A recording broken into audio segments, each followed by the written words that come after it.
One of the fun things about working with video in Photoshop is that you can access all of the Photoshop features, including clipping masks, specifically text clipping masks. Now, even some experienced Photoshop users don't know what a clipping mask is, so I'm going to explain that in this lesson. But if you know what it is, just imagine video running inside a clipping mask. It's really cool. So to follow along, open up Photoshop. All right, make sure you're inside the motion workspace, and now let's add a video clip. I'm going to click on the little plus over here. I want to go track down the time-lapse 2 inside the Digital Juice stock footage folder, inside our working files folder. So just double click on that. That brings that in. There you go. I want to add text to this, and then I'm going to clip the text to the video file. Now, you don't have to add text on a layer above this in this particular case. It may seem counterintuitive, but it will work. So all I need to do now is just add some text. So if you click here to add text, then that will move the playhead to the end of the video file and to the beginning of the new text layer that you're about to make. I'm going to use a real thick font here, Black Oak Standard, because I like the fact that thick fonts work well with clipping masks. So I'm going to type in something like our good buddy Matterhorn again, like so, and press Enter to accept that. I want to make it a little bit larger though, so I'm going to go Control or Command T, and we'll transform this little guy and just really beef it up a bit here, like so. I like working with really thick text when I'm working with a clipping mask, so I can show as much of the layer underneath it as possible.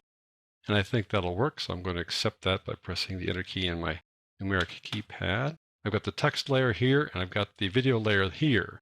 And now I need to flip their order, so I need to put the video clip on top of the text like that. And now I want to clip them together. So I put my cursor between the two layers, hold on the Alt or the Option key, and I get that little symbol with the arrow pointing down. I click there, and now we've created a clipping mask. Really cool. The clipping mask now is 5 seconds long because that's the default length of text that's added to a video file. Where in fact the video file was originally longer than that. We don't need to worry about the exact length at the moment because I'm going to add another layer here in just a second. In any event though, let's just take a look at this video playing inside there. Is that not great to see video playing inside a clipping mask? I think that's so cool. To make it even more effective, I want to add the original layer below it and then add a couple of effects to this. Now I mentioned I was going to deal with layer styles a little bit later in the course, but this just screams out for layer style here, so I'm going to show you a quick little trick to do that. So let's add another layer group here by just clicking here and clicking on a new video group like that. I want to take my Matterhorn text and put it above this one, so I'm going to take my Matterhorn text here and drag it above this new video group. Now I'm going to add a file to this video group, so click on its plus sign and add the exact clip we had before. So now you can't see the text anymore because they're exactly the same, but I'm going to make the text on this clipping mask show through by adding a couple of layer styles to it. First of all, I'm going to drag it for the proper length of the clip so they do match now. I'm going to go over to the text here and just double click here to open up the layer styles panel.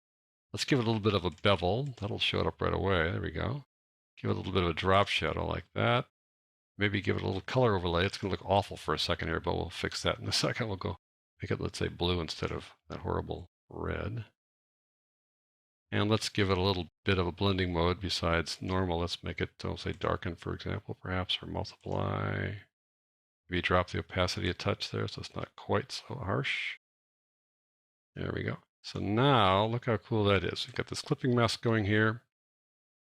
And we've got the video playing underneath it. Yet the video also plays inside the clipping mask. And if you want to change the position of the text, you can just go switch over to this little move tool, move the text around, and you see that you're not moving the layer around, you're moving the text on top of the layer so you can decide what will appear inside the text like that. So there you go. That's how you use a text clipping mask here with video.